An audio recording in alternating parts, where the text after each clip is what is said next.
This year on World Malaria Day, it's an opportunity for us both to look back on our achievements over recent years and to look forward at some of the challenges that remain for the malaria community. So when we look back, we can see that after about 15 years of great progress in reducing malaria deaths worldwide, there's been a stalling in efforts, so that this year the World Health Organization have described us as being at a crossroads. The number of malaria deaths hasn't gone down in the last 2 years, it's still over 400,000 a year, and the number of people suffering from malaria is almost 250 million every year. Those numbers are not budging, and we're facing problems that are stopping us from making further progress in controlling malaria. And two of those major problems are drug resistance, that is the drugs we use to treat malaria in people. The parasites, especially in Southeast Asia, are becoming highly resistant to those parasites, requiring us to look for new drugs.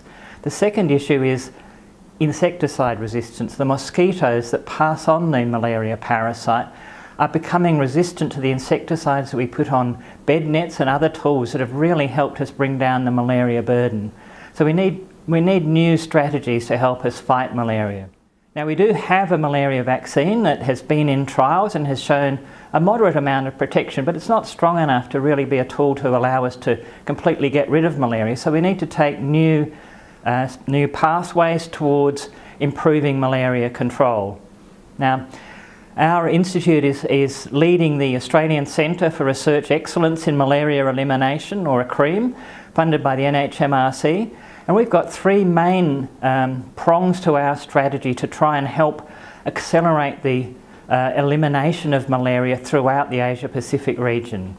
So those are, firstly, to improve the use of tools to work out where malaria is being transmitted, because as the burden comes down, as it has done in some countries in Southeast Asia in particular, we need to be able to find out where the people are who've got malaria.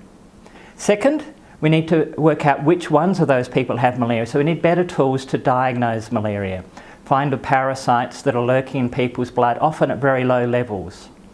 And the third is new drugs, better ways to treat malaria, to get around these problems of drug resistance.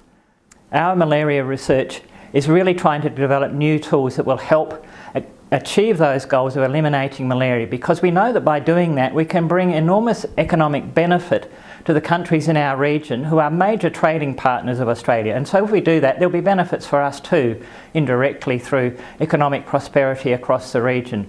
And we believe that by developing and deploying these new tools, we will help address the challenge that malaria has brought us for millennia, and hopefully lead to an increasing number of countries eliminating malaria, and over time eventually eradicating the malaria parasite as a human health problem over the next decades.